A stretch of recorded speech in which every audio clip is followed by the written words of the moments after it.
آپ نے دیکھا کہ پہلا پاکستان کسی پارٹی کا لیڈر ہے جو کہ وہاں پہ اپنی کمپین پہ موجود ہے، وہ ہیں بلاول بھٹو زرداری صاحب. اور انہوں نے چونکہ وہاں پہ سب سے پہلے سلوگن یہ دیا ہے کہ کشمیر کا فیصلہ کشمیر کے لوگ کریں گے، نمبر ایک. وہاں نے انہوں نے جو ہے آئینی اصلاحات کی بات کی، انہوں نے کشمیر کے لوگوں کو سی سی آئی میں، این ایف سی میں، اور اس کے علاوہ نیشنل اسمبلی سینٹ میں ایز اے مبصر کی سیٹیں، انہوں نے کہا کہ اس طریقے سے لوگوں کو شامل کیا جائے. اور یہی وجہ ہے کہ آپ نے دیکھا ہے کہ جوک در جوک وہاں کے لوگ جو ہیں بلاول صاحب کے جلسے جلوس میں ہو رہے ہیں. اور اس کی وجہ سے اس کی وجہ سے بلوچ صاحب کئی اور پولیٹیکل پارٹیز جو الیکشن لڑ رہی ہیں، وہ بالکل وہ ان کے حواس جو ہیں وہ مطلب میں باختہ تو نہیں کہوں گا لیکن اوسان جو ہے ان کے خطا ہو گئے ہیں. اور وہ بلاول صاحب کی پاپولیرٹی کی وجہ سے جو ہیں وہ کافی پریشان ہیں. تو باقی نون لیگ سے پوچھیں سر. تنگی صاحب، ابھی سینٹر صاحب نے ایک پورا بیانیہ جو ہے وہ یہ کہہ رہے ہیں کہ ہمارا بیانیہ بن چکا ہے جو خواجہ آصف صاحب کی تقریر تھی، اور انہوں نے بلاول بھٹو زرداری نے کل جو نواز شریف صاحب وہاں پہ گئے، مریم صاحب وہاں پہ گئیں تو ان کے پیکیج پہ بھی تنقید کی کہ اب انہیں یہ پیکیج یاد آ رہا ہے. بسم اللہ الرحمن الرحیم. دیکھیے اقبال صاحب، جہاں تک شہادت تاوان صاحب کا تعلق ہے تو نو ڈاؤٹ کہ وہ پاکستان پیپلز پارٹی کے ایک سینئر رہنما ہے، اور بذات انسان، بحیثیت پارلیمنٹیرین بہت اچھے انسان بھی ہے، اچھے پارلیمنٹیرین بھی ہے، اور ایک اچھے انسان ہے.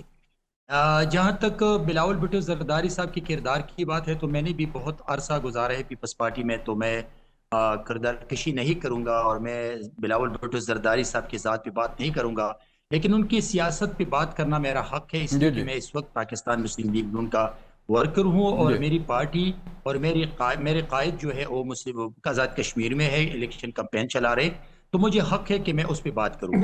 دیکھیے، جہاں تک میرے بھائی نے کہا کہ بلاول بھٹو زرداری نے نیشنل اسمبلی کے فلور پہ کہا تھا خواجہ آصف کے بارے میں، تو پھر کیا ضرورت ہے کہ پولیٹیکل سکورنگ کے لیے اور پرسنل پاپولیرٹی کے لیے اس کو بیانیہ بنائے؟ کیا بلاول بھٹو زرداری صاحب خدمات کی بیانیہ نہیں بنا سکتے ہیں؟ کیا اپنی پارٹی کے منشور اور مینیفیسٹو عوام کے سامنے رکھ کر ووٹ نہیں مانگ سکتے ہیں؟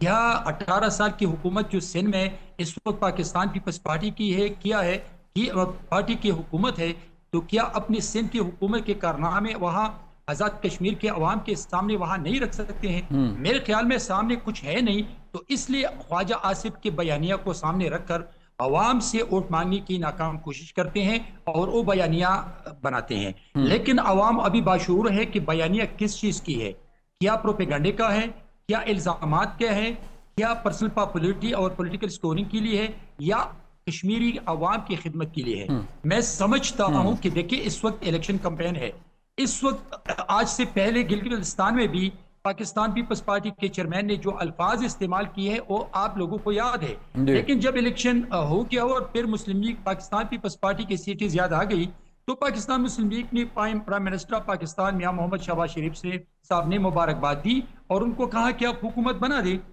لیکن اس سے پہلے یہ کہہ رہا تھا جو پاکستان پیپلز پارٹی کے چیئرمین تھے کہ مرکز میں مسلم لیگ نون کی حکومت ہے تو یہاں پر مسلم لیگ نون حکومت بنانا چاہتے ہیں. لیکن جب نتیجہ سامنے آ گیا، ریزلٹ سامنے آ گیا، تو میرے پرائم منسٹر نے ان کو مبارکباد دی. ابھی وہی دوبارہ اس چیز کو ریپیٹ کرتے ہیں کہ وہاں پر کبھی رانا ثناء اللہ کی بات کرتے ہیں 12 سیٹوں کے جو جیب میں ہے، کبھی وہاں پہ ٹروتھ کمیشن کی بات کرتے ہیں، کبھی خواجہ آصف کی بات کرتے ہیں. میں سمجھتا ہوں کہ ایک بہت بڑی پارٹی کے چیئرمین کی حیثیت کبھی بھی یہ نہیں ہے کہ اوپر دیوات پہ مطلب کہ اعتراضات کرے، ان پہ چارجز لگا دے، ان کو کیبنٹ سے باہر نکال لے اور اس ذریعے سے کشمیریوں کی ووٹ حاصل کر لے. کشمیری باشعور ہے، وہ سمجھدار ہیں اور ان کو پتہ ہے کہ ہم نے کون سی پارٹی کو ووٹ دینا ہے، کون سی پارٹی کا جو منشور ہے اور اس کا مینیفیسٹو ہے وہ کشمیر کے لیے، کشمیری عوام کے لیے اور کشمیری عوام کے مستقبل کے لیے بہتر ہے. تو میں سمجھتا ہوں کہ اس وقت کمپین ضرور ہے. بے شک پیپلز پارٹی کے باقی لوگ یا وزراء یا ایم این اے یا سینیٹرز وہ اگر ایسے الفاظ استعمال کرتے تو کوئی حرج نہیں ہے، لیکن بلاول بھٹو زرداری صاحب کا جو سٹیٹس ہے وہ بہت بڑا ہے. ان کو منشور کی طرف توجہ دینا چاہیے، وہ مینیفیسٹو کی طرف توجہ دے، وہ کشمیر کے مستقبل کی بات کرے، وہ کشمیری عوام کی بات کرے. اور اگر سندھ میں 18 سالوں میں پیپلز پارٹی نے کچھ کیا ہے وہ کشمیری عوام کے سامنے رکھ لیں کہ ہم نے یہ کارنامے کیے ہیں، تو آپ اگر ہمیں ووٹ دے دیں، آپ اگر ہمیں موقع دے دیں تو ہم آپ کے لیے کارنامے دے دیں گے. جی ٹھیک ہے. اس سے کشمیری عوام کو دھوکہ کبھی بھی آپ نہیں دے سکتے. ٹھیک ہے ٹھیک ہے تنگی صاحب. یاسر بھائی آپ فرمائیے گا, آپ تو جی بی سے بھی آؤٹ تھے, تحریک انصاف اے جے کے سے بھی آؤٹ ہیں, نہ آپ بیٹھتے ہیں اسٹینڈنگ کمیٹیوں میں, نہ آپ پارلیمنٹ کا حصہ بنتے ہیں, تو تحریک انصاف کیوں بڑی دور بیٹھ کے جو ہے یہ سارا سسٹم سارا پروسیس ہوتے ہوئے دیکھ رہی ہے؟ بسم اللہ الرحمن الرحیم. سب سے پہلے تو میں مشکور ہوں جاوید بھائی آپ نے مجھے موقع دیا. جی جی. میں اپنے ان دونوں بھائیوں سے بسط احترام ایک گزارش کروں گا کہ نون اور پیپلز پارٹی کا جو آپس کا ساتھ ہے یہ سیم ویسے ہی ہے جیسے پچھلے دنوں میں ایک معزز صوبائی پارلیمنٹ کے ممبر تھے اور ایک معروف اداکارہ کا تعلق تھا, وہ ساتھ بھی تھے, چیٹ بھی کر رہے تھے, اپنے اپنے مفادات کو لک آفٹر بھی کر رہے تھے, اور ایٹ دی اینڈ انہوں نے ایک دوسرے کو کک بھی کروا دی. میرے بھائی میں تو گزارش یہ کروں گا کہ اب پاکستان میں ضرورت کسی بیانیے, کسی ایکٹنگ, کسی نعرے, وعدے, خوابوں کی نہیں رہ گئی. اب عمل کا ٹائم ہے. ٹھیک ہے. ان تجربہ کاروں کی حکومت کے 3.5-4 سالوں میں اس ملک کے حالات آپ کسی بھی شعبے کو اٹھا کے دیکھ, معامہ کو دیکھ لیں, آپ کشمیر کو دیکھ لیں, بلوچستان کو دیکھ لیں, آپ زراعت کو دیکھ لیں, آپ کسی بھی چیز کو اٹھا کے دیکھ لیں, تو میرے بھائی ہم کہاں پہ آ کے کھڑے ہو گئے ہیں. خدا کے لیے یہ ملک ہے تو ہم سب ہیں. یہ ملک اگر اس کی سالمیت پہ ہی کوئی سوالیہ نشان آتا ہے تو کہاں کی سیاست اور کہاں کا کسی کا کیا وجود رہ جائے. اور دوسری بات میرے بھائی جو آپ نے ابھی جو سوال کیا ہے, دیکھیں ہم ان الیکشنز کے اوپر ہی سوالیہ نشان رکھتے ہیں جب پاکستان تحریک انصاف جیسی ایک وہ سیاسی جماعت جو اس ٹائم پاکستان کی پاپولر ترین پارٹی ہے اس کو کارنر کیا جائے تو الیکشنز کے اوپر تو سوالیہ نشان آ گیا. تو یہ جو جمہوریت کا کھیل ہے یہ صرف اور صرف ان لوگوں کے اپنے ذاتی مفادات کا کھیل ہے. عوام کو کیا مل رہا ہے؟ عوام تو پس گئی. آپ کی ایجوکیشن دیکھ لیں. سر وہ کہتے ہیں یاسر بھائی دیکھیں آپ اگر پاپولر جماعت ہیں سر تو آپ میدان میں آئے نا. دیکھیں آپ کو ہمارے ساتھ ہر موقع پر ہمیں دیوار کے ساتھ لگایا جا رہا ہے. کوئی بھی آپ چیز اٹھا کے دیکھ لیں تو ہمارے پاس آپشن بچتی کیا ہے بائیکاٹ کے علاوہ؟ ہم ایک فیک پروسیس کا حصہ بن کے ہمیں ضرورت کیا ہے مجھے بتائیں. جب ہمیں پتہ ہے کہ ریزلٹ آنے ہیں من پسند تو آپ اس میں شامل ہو کے آپ تو پھر اس سارے پروسیس کو اون کر رہے ہیں. چلیں ٹھیک ہے یاسر بھائی بریک کا کہا جا رہا ہے. سینٹر صاحب میں پھر دوبارہ آپ کو بتاتا ہوں کہ معاملہ اب جائے گا کہاں پہ بریک کے بعد. ویلکم بیک ناظرین. سینٹر صاحب کیا توقع کیا ابھی جو ہے وہ اگر ہم آزاد کشمیر کا الیکشن دیکھیں جیسے جی بی میں آپ نے اکثریت حاصل کی, اپنی حکومت بنائی آپ نے, تو آزاد کشمیر میں کیا نظر آ رہا ہے کہ اب 3 مرحلے ہیں الیکشن کے؟ دیکھیں میں بلوچ صاحب سب سے پہلی بات تو یہ ہے کہ یاسر صاحب نے جو بات کی ہے کہ یہ دونوں پولیٹیکل پارٹیز آپس میں, اور انہوں نے جو مثال دی ہے اس کو پتہ نہیں جو ہے کہاں پہ لے جا کر انہوں نے کہاں جا کے جوڑا ہے. تو میرے خیال میں بہتر یہ ہوتا کہ جو لوگ جس شغل مشاغل میں رہتے ہیں ان کے خواب و خیال میں وہی منشیات, وہی نشے, وہی ٹیکے, وہ باتیں رہتی ہیں. تو ایک پولیٹیشین کے منہ سے ایسی مثال جو ہے وہ مجھے اچھی نہیں لگی.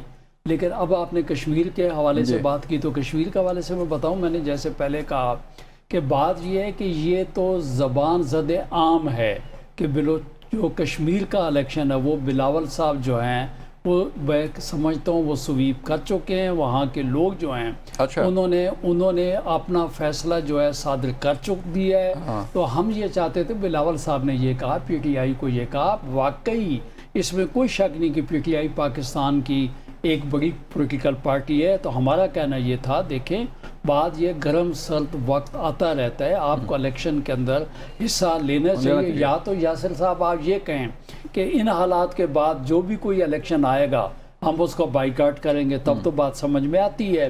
یا اگر یہ کہتے ہیں کہ ہمارے پاس نشان نہیں ہے اور جب تک نشان نہیں ہوگا ہم کوئی الیکشن نہیں لڑیں گے, تب بھی بات, اگر یہ بیانیہ آتا تب بھی یہ بات سمجھ میں آتی تھی. تو ان کو میرا کہنا یہ ہے کہ بحیثیت پولیٹیکل پارٹی ہم کہتے ہیں کہ ان دوستوں کو الیکشن میں حصہ لینا چاہیے تھا.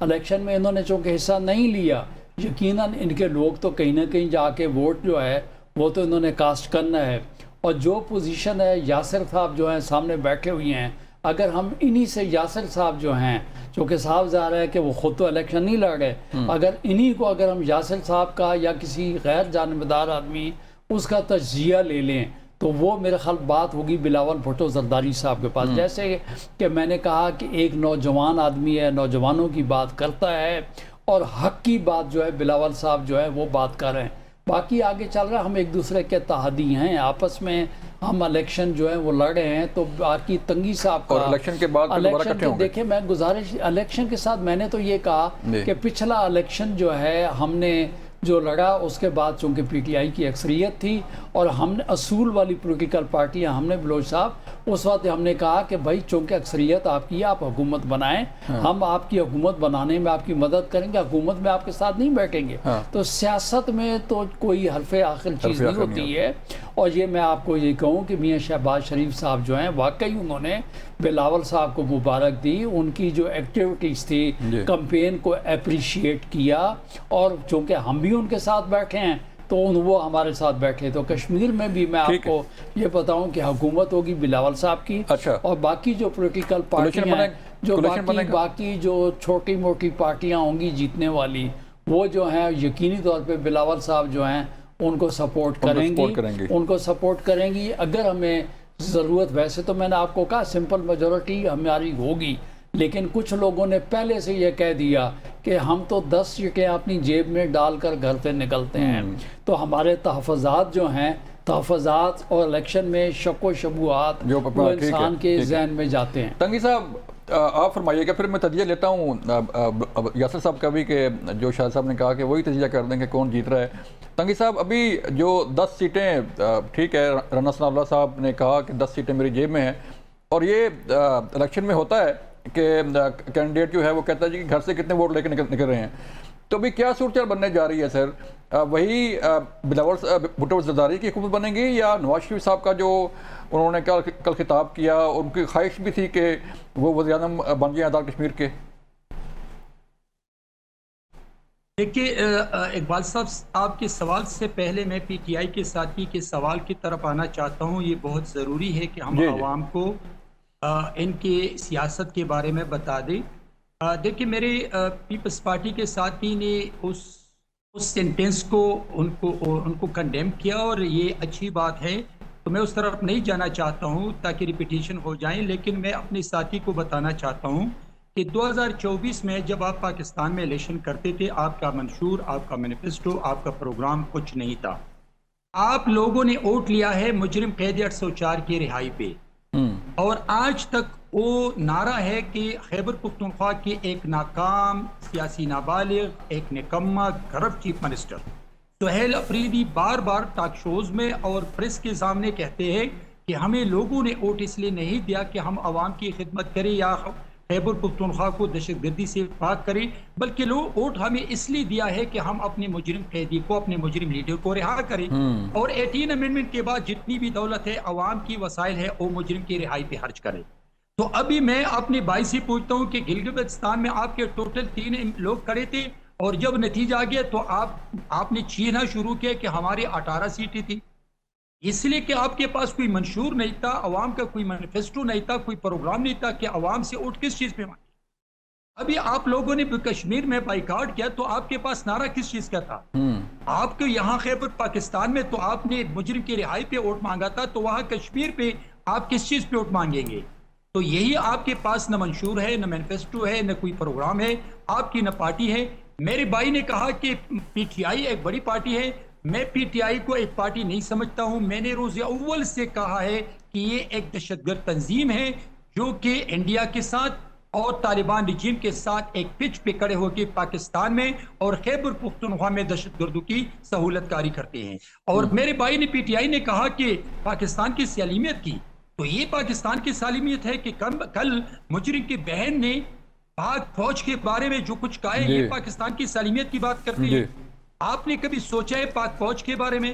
آپ کے مجرم جو سزا یافتہ مجرم ہے، جو جیل میں بند ہے، اس نے ہمیشہ پاک فوج کے شہداء کو گالی دی ہے، اس نے پاک فوج کے شہداء کے لواحقین کی توہین کی ہے، اس نے پاک فوج کو ہمیشہ تقسیم کرنے کی سازش کی ہے، اور انہی جرائم میں، انہی کرپشن میں آپ کا جو لیڈر ہے، اس سزا یافتہ مجرم ہے، وہ جیل میں پڑے ہیں۔ آپ کے پاس پاکستان کے عوام کے لیے کیا پروگرام ہے؟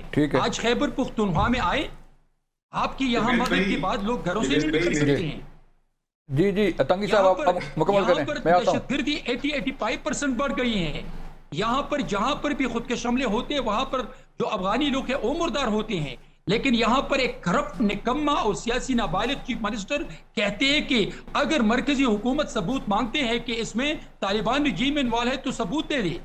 جب یہاں چیف منسٹر طالبان رجیم کا نمائندہ بن کے بیٹھ جاتے ہیں تو یہاں پر میرے پاک فوج کے جوانوں اور پاکستان کے معصوم لوگ روزانہ شہید ہوتے ہیں، ان پہ خودکش حملے ہوتے ہیں۔ بالکل وہ ریڈ لائن ہے، ریڈ لائن ہے، بالکل پی ٹی آئی سہولت کاری کرتی ہے، اسی وجہ سے خیبر پختونخوا اور بلوچستان میں دہشت گردی بڑھ گئی ہے۔ ان کے پاس پروگرام کیا ہے کہ وہ الیکشن میں الیکشن میں حصہ لینے کے لیے کوئی پروگرام، کوئی منشور کا مینیفیسٹو ہے کہ وہ عوام کے سامنے رکھ لے اور عوام سے ووٹ مانگے؟ بالکل ٹھیک ہے۔ جی یاسر بھائی آپ کچھ کہنا چاہ رہے ہیں، بولیں، میں پھر سوال کرتا ہوں۔ میرے قابل احترام پختون بھائی ہیں، میرے خیال میں ان کا خیبر پختونخوا سے تعلق ہے۔ میرا ان سے سوال یہ ہے کہ یہ کس نے نعرہ لگایا تھا کہ یہ جو دہشت گردی ہے اس کے پیچھے ہے؟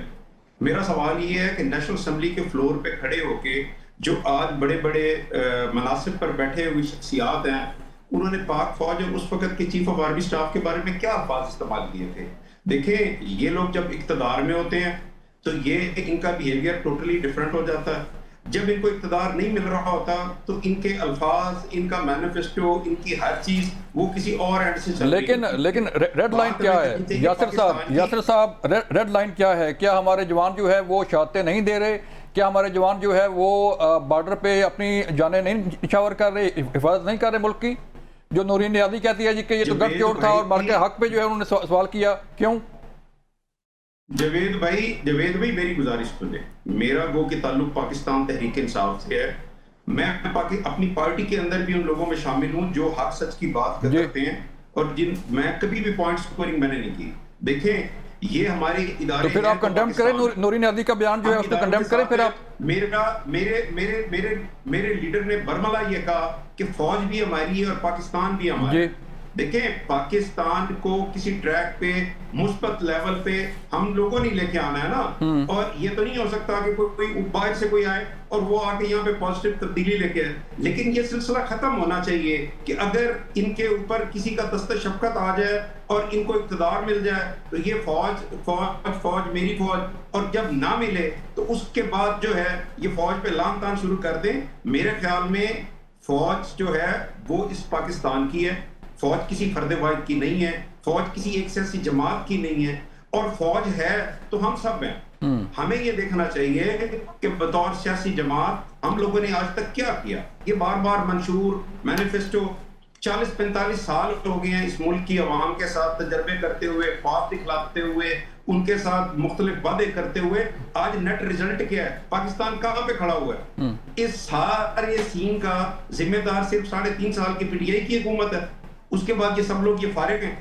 تو میرے بھائی آپ جائیں عوام کے پاس، لوگوں سے پوچھیں کہ لوگوں کے اس وقت خیالات کیا ہیں۔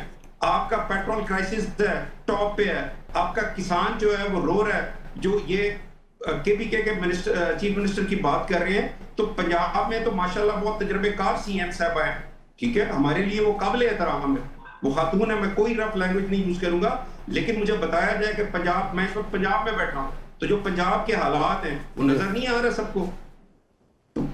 یہ سلسلہ ختم ہونا چاہیے، ٹھیک یاسر بھائی پوائنٹ آ گیا، بھی کرنا چاہیے اور ہمیں ایک دوسرے کو کی اچھی بات کو اڈاپٹ کرنا چاہیے۔ ٹھیک ہے سر، پوائنٹ آ گیا، بریک کا کہا جا رہا ہے، ملتے ہیں بریک کے بعد۔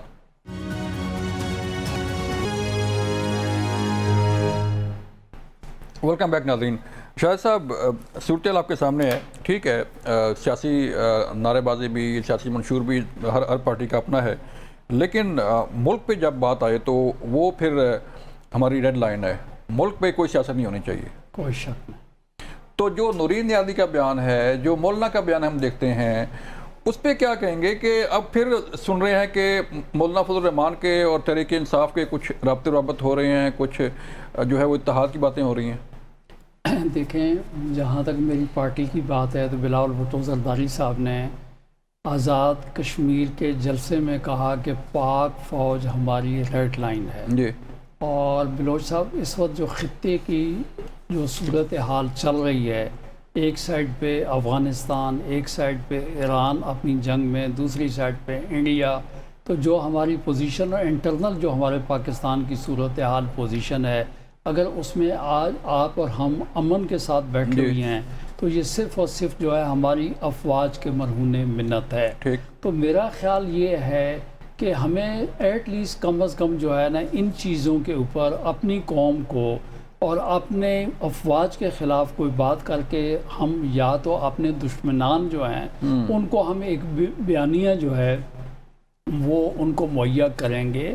ہمیں ایسی چیزوں سے اگنور کرنا چاہیے اور ہمیں ان چیزوں کی طرف توجہ دینے کی ضرورت ہے کہ یہ ایک خوش آئند بات کیا ہے کہ جس وقت پچھلے سال مئی کے اندر جو ہے ہمارا اپنے برابر والے دشمن سے جب ہمارا ٹاکرا ہوا تھا تو میں اس چیز پہ بڑا ناز کرتا ہوں فخر کرتا ہوں کہ تمام اختلافات تمام پولیٹیکل پارٹی پس سے پشت رکھ کر ایک جگہ اپنی افواج کے پیچھے کھڑی ہو گئی تھیں اور اسی وجہ سے اللہ تعالیٰ نے ہمیں اتنی بڑی کامیابی جو ہے وہ عنایت کی ہے.